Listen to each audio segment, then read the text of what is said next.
I popped up like one of those Jack in the boxes. I was plugging the light in. Yeah, I'm going to try and make this a quick one. I'm going to go to the post office, so I'm going to make it as quick as I can.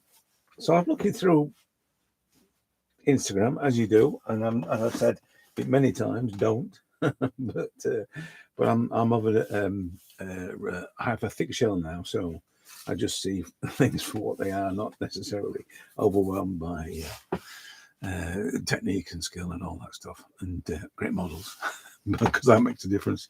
So I'm looking through, and I'm sort of general charcoal type of things, and I looked at mine, and I thought, this mine is so dark, so contrasty. Like the guy we did yesterday, and then these sort of things. They're very black. This probably isn't a good example. This was like last night's lesson, but it's still, there's a lot of dark on it, and I think it's mostly because of those are the images that I choose, and I choose to images. It took me 2.5 hours to find this, by the way. So it takes me longer to find the reference than it does to actually draw the bloody thing. Pardon my French. And so I just thought, well, there isn't. I don't know why I feel that like that. That I need to, sort of. I don't know. I just think it gives it more shape. And that's the thing. It's always about the forms that I can see, and light is the which is, I suppose, what we were trying to do last night with this one was this, to use light to shape things. But this is, probably the for me the most important thing is to have the light in something to draw is what I'm looking for, and I think the light gives it that something. But so nearly all what I do is going to be contrasting in some way or very dark in some way, because that's what I'm looking for in a drawing.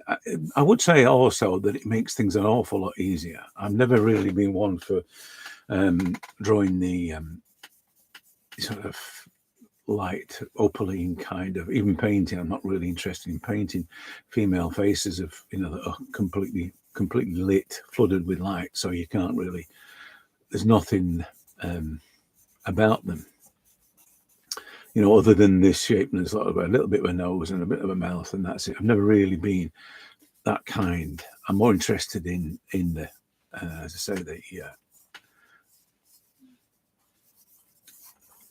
the sharpness of forms and shape. And the thing is that all we're trying to do at any time in one of these, in drawing a face, for instance, or anything really, if we're trying to capture the light that shapes the forms that we see, or forms of shapes that we see. So that's so if light, I can find images that are, or even if I was to, set up a model, if I could afford to do that, I would always light it in such a way that it made the. It's all right. I'm just focusing a little bit on getting the key things in place, and I can then wander off and do what I like. So even if I had a model, a set of a model, I would still light it in the same kind of way. I kind of downloaded this YouTube video about sort of various portrait type lighting, and I kind of always had this. I used to lecture at De Montfort University on art direction, and so I've always had this like composition and lighting. I've always had this sort of instinctive approach to it. I always think I think it is an instinctive approach. It's probably something to do with your aesthetic and cultural sort of background, that you were attracted to certain things. But I'm in terms of drawing, in terms of the sort of charcoal thing, I'm always more interested in something that's got I suppose a dynamic film. This is slightly dynamic, this image, because there's some kind of telephoto distortion on her face. So you can see probably an iPhone or something like that that's done it, because all these camera phones all sort of pull the face. You know, everybody's got a big nose when they shoot. You know, you take a picture of the cat with an iPhone, everybody's got a big nose, because it's just the way that these lenses set up. I mean, you want a decent photograph, use a camera kind of thing, you know. But as I said, there is a slight distortion. Don't mind it so much, because it sort of gives it more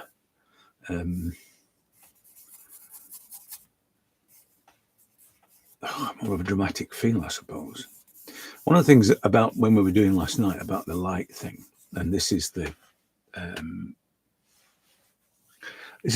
sort of evolution, because I was talking about the to approach something like this to a lot of people might be a bit daunting, not simply because of their hand being in there, but the the structure of everything, and it's always for me, it's always an evolutionary thing. It's never we'll get this sorted out first and we'll get this sorted out next. Everything evolves, and one of the things about that is that as you progressing through a drawing, and this is what kind of the tonal aspect of things. I find it always easier if you indicate where these tones are going to be. So if I say that there is a shape there on the side of a face, but I'm just going to do that to indicate there is some kind of shape on a face. And what happens with that is that it contributes to the structure of the tones. As I'm doing that, I'm seeing how the tones are developing, and I'm tweaking the tones as I go along. So it's a kind of self-fulfilling approach, kind of more than if I've decided that it's going to be this density or that density, and I need to get the values and all that sort of thing. I'm not doing that. It's built on, obviously, on the observational side of things, but I'm not really doing that. I'm gradually tweaking the tones as I'm going along in an effort to find the shapes, which is it's part of the not drawing thing, I think, because I'm not trying to draw it. I'm trying to find the shapes that define the elements of the face, and sometimes they're not even clearly defined. When we did the girl yesterday, which was me talking about, I can't remember which one did we do yesterday? I can't find. Oh, it was this one. So this one that was yesterday's. There was some of it's become drawing, some of it's become a clear definition, but a lot of it was still in that raw state of me trying to find the shapes, and it stayed in that state. So it has this kind of in between feeling about it. It's neither it's got a kind of a painterly feel about it, because it hasn't got hard edges, but it's also got some hard edges in certain places, which is part of the process that I use, which is to you only draw the bits that are important, kind of thing. But as I'm applying these tones and tweaking these tones, I'm conscious of the light that how the light is affecting these elements. I'm not really trying to draw outlines. I'm looking for, there's a highlight there above her eye, below the eyebrow. It's that kind of thing. So I look at the side of her cheek, and as it comes down there, there's a slight different tone. It's just slightly grey, a lighter grey. It's probably not quite as what I've got it, but at the same time, I'm considering the shape of it at the same time. So I'm using tones to define those things simultaneously. So this is back to the not drawing thing. So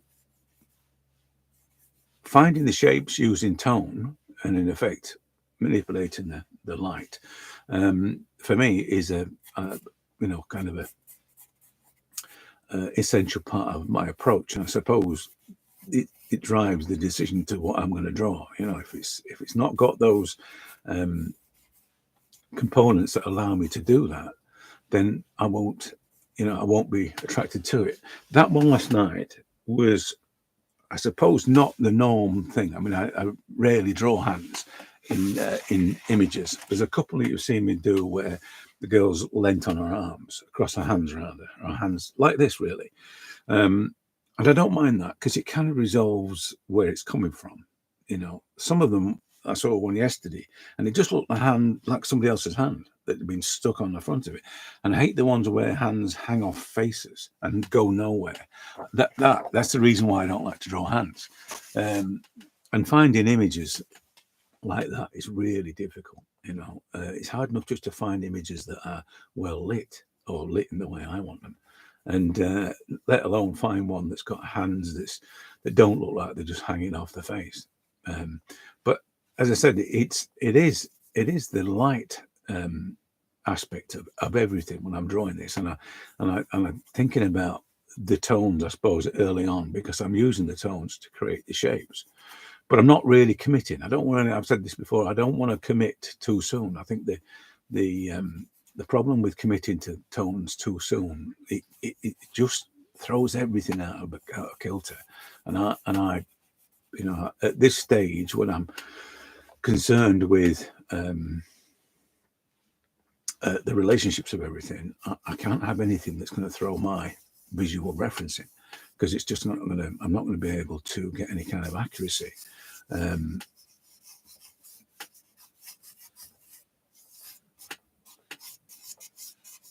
So I'm just putting these sort of shapes in just to make sure that I get the. One of the things that somebody was saying about the the dots being a formula thing. It's not a formula. It's simply a way of training your eye. Because one of the things that I'm doing it now, for instance, and I'm going from there to there to there. So I'm looking at those three distances in isolation. I'm not at the moment considering anything else. It's just those three that I'm sort of locally scanning. So my visual referencing is what's happening now. It's not a formula. A formula would be a circle divided by this, divided by that, gives you the proportions in the right place. That would be a formula. This is not. This is just training your eye to see accurately. So the other thing that let's just again do the localized thing. I'm going from the corner of her eye to where the corner of the nose to where the corner of the eye is in there, for instance. From there and then to where the hair stops. So we've got 1, 2, 3 there. So all the time I'm looking at these. I can't. The thing is that I can do it, globally across the face, but if you're doing it globally across the face, it's harder. It's a lot harder. Initially, you've got to do the headline, the forehead line, the tip of the nose, and the chin. You've got to do those kind of things to start with, because that's what you do when you first start scribbling. You're looking for those three major anchors, and you probably do it across the face as well at the same time, because you've got to get that width right. So, but once you've got those in place, and they don't have to be major things, they don't even have to be able to see them. But once you've got those in place, you can then start to work locally, as I refer to it, which is just to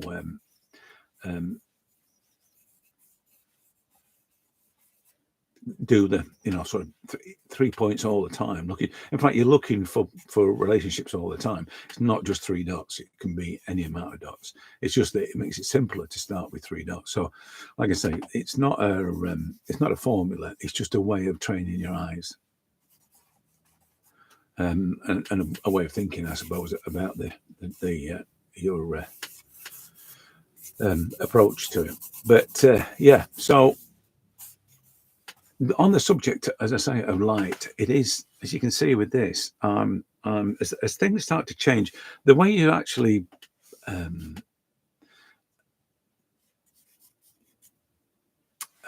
render light or indicate light or however you want to describe that is irrelevant, really. You can do it however you want.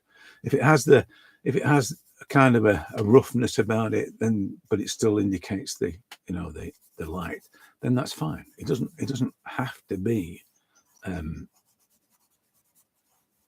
doesn't have to be a super duper smooth thing for it to indicate that there is a a change of light, a shadow, or whatever. It doesn't have to have any of that. It's not really, as I say, it's back to this not drawing thing. But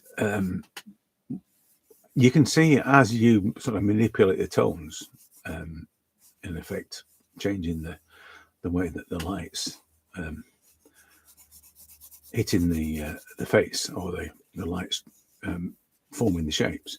You can see how it starts to build. You can see how that then starts to build. Like you can see structure there already. So this is why I suppose getting things in the right place is important. So the dots, using the dots, finding the locations of things, and then building the forms. It's a fairly simple way of doing it. If anything, that would be the formula. It would be to find the locations of things using the dots, or using any mark. I mean, mine's a scribble, so you can use whatever mark you like. So that dots seem to be a simple way of understanding it, which is why I did it in the first place, because the students were happier to, or could easily understand when I said it had to be, simple dots, put a point at where something occurs, but once that's in place, everything else is just, and then it goes into the formula thing is then you go into the shapes. So you look for, once you've got the positions, you find the shapes that are anchored to the dots, which is why they're called anchors, and a lot of people will refer to anchors in a painting or in a drawing. But once you've got those shapes and you've then defined the shapes with tones, you can then be concerning yourself with the light aspect of it, i.e. the tonal values, because that's all it is. Tonal values is just about how the light affects something, and then really it's just a case of taking that to the next stage, manipulating the tones to do whatever, and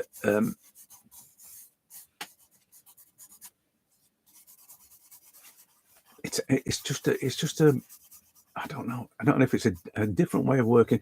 See, I do all this because I want to get to where I want to get to quickly. I don't really want to be fighting with the understanding of how it works and all that sort of thing. I don't want to be embedded within that kind of thing. I want to get to a point where I've caught the likeness, I've caught the life force of this, and it feels like this person. I want to get there quickly. So if there is a procedure, or is there something that I can employ, like the dots and then the tonal manipulation, then that's what I'll do. I just want to get there quickly, because all I'm bothered about is the essence of his face, that striking look. That's all I'm interested in. But so it then becomes about the important bit, which is this capturing the essence thing. Because at the point where I can do this and get the mechanical aspects out of the way, I can focus on the way I feel about this person, what I'm thinking about her, what she's thinking about. Do I know her name? Why is she looking like she's looking? What's occurring? There's all those sort of things that I can focus on, and that's the bit that makes the portrait work. That's the bit that suddenly says that it doesn't really matter about whether I get every curl in every position right. It doesn't. It says that that's not important. It tells me that it's all about the essence that I'm chasing. So the impression of things is far more important than the actual illustration of things.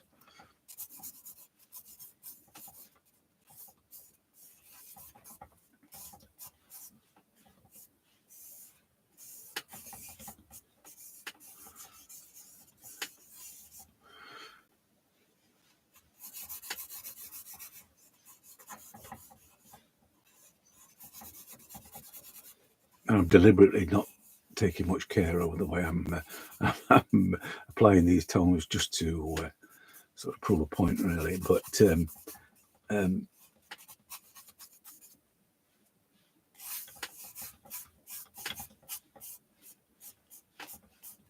think there is a sort of a, in terms of the mechanics of or the doing of this, there is an element of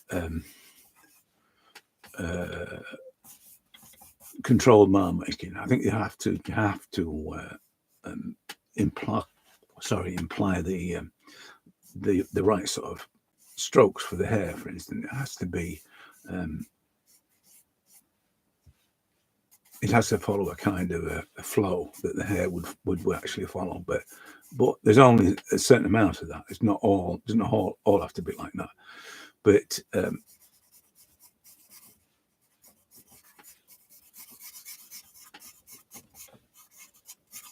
so this kind of hair here, which is doing all this sort of thing, it's roughly in that kind of flow. So I can see that there are marks that are, you know, and curls that do that. So I will follow those, but it's not that critical. It's more critical that I get the impression of those things. And now when I'm getting to this sort of stage of I would say that now I could slow down and start drawing it. So it's more, the marks are more deliberate. But one of the nice things about it is that the progressive thing, the progressive and evolutionary thing, means that you suddenly start to see the face appear, and consequently it kind of reaffirms what you're doing and gives you more confidence to proceed and put more effort into it, sort of thing. Knowing that, you know, at this stage I've caught what I needed to catch, and I can now just focus on getting things, you know, tightening things up like I did on yesterday's, really, sort of just sharpening lines and things that are important, you know, like the corner of a mouth, for instance, and this, you know, this sort of thing. I just, you know, at this stage now, you can see that the tones are now starting to build, and it's not a problem now to take it to the next stage. So how long is that? 22 minutes. I'm just thinking about when the post office opens. That's all. But as I said, in terms of the light side of things, I always choose images that are, that's way off. I always choose images that are well lit, simply because it just gives me something to draw, and it helps in the, you know, the forms, the shapes are easily identifiable, and therefore, you know, it makes it a lot easier to find. To find the face, because the shapes are there clearly defined. So it's just one of those things. I mean, I sort of learned early on that it is all about if we're working from references, it's all about the quality of the reference. If you take your own images, it's always going to be all about the, you know, quality of the references. But in that vein, I would always sort of single source kind of thing, you know, get someone to sit near a window or be near a, you know, a light source on one of their sides, so you get a more defined, like you've got this here, this kind of thing, so you've got a more defined shaping. But that's, you know, as I say, one of the things that I learned early on. The other thing as well is that because it's such a, you know, a contrasty thing, I always think that drawings look, this is probably why all my drawings are very contrasty. I always think they always look better because it's contrasty. It's not a grey thing. Again, which is why I use charcoal, because it's grey-ish, but it's not grey. I try to make them as dense as possible, you know, and I'll gradually work the charcoal. Another reason why charcoal for me has to be, you know,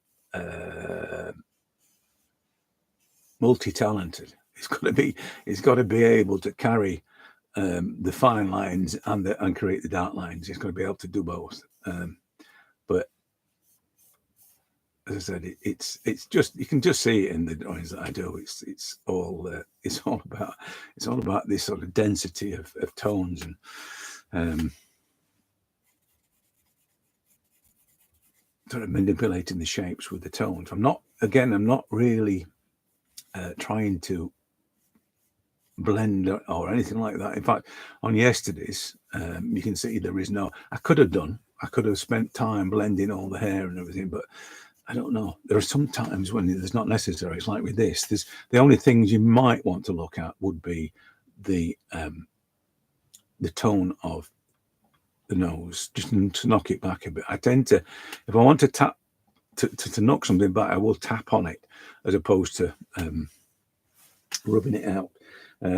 It just takes off the surface of it. But there are lots of things that I will keep. I will keep things like that just because I think it looks cool, and it makes no difference whether I take it off or leave it there. It's a strange way of thinking about making portraits, I suppose, that it's the bits that are important, they're important, the bits that aren't kind of thing. But I think learning to know what is important is part of the likeness thing. People say about what's the secret of the likeness, and like I said yesterday, trace it or use a parallel. The what do they call them things? Them proportional dividers. But in terms of freehand portraits, I think the number one tip for anybody who wants to capture a likeness is work out what's important about a face. Caricaturists do it all the time. It's a great skill. So just figure out what's important, focus on that, because that's the bit that makes that face. It could be their lips, it could be their nose, it could be their eyes. That's the bit that makes the face. The rest of it is just a supporting role.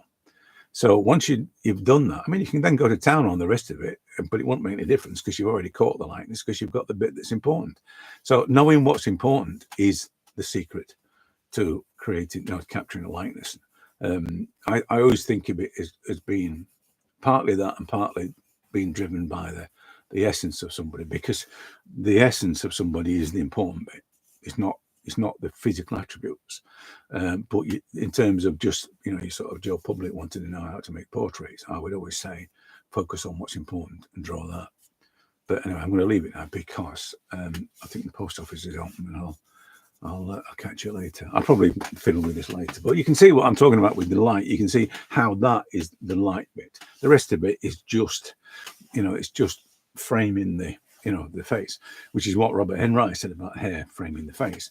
So, but like I say, there's things that I change. I'm going to just knock that off a little bit, sharpen the top of her lips and straighten up the sort of corner of her nose, and then maybe do something with the hair just to make sure that I'm getting a bit more flow into it.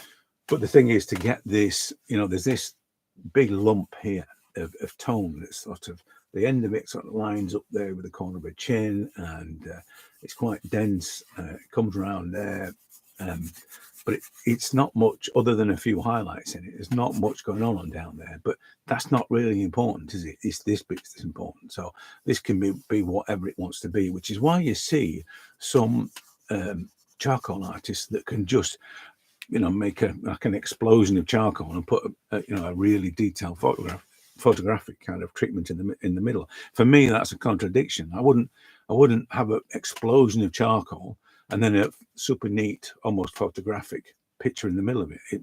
Why would you do that? It has to have the same feel about it. So as I said, this is a quite a almost unimportant part of it, but it's just the part that frames it. I would probably spend a bit of time on that, I think. And then under the chin, obviously, there's no highlight under there, so I can't. I'm not going to get. It's not going to work if I leave it like that. So I would just do that, and there's a tiny, tiny, tiny bit of highlight under there. Not much. It's just the side of the neck before it goes into the pullover, the turtleneck or whatever it's called there. And that's it, really. That's it, I think. Yeah. See, so that's all it needed. Yeah.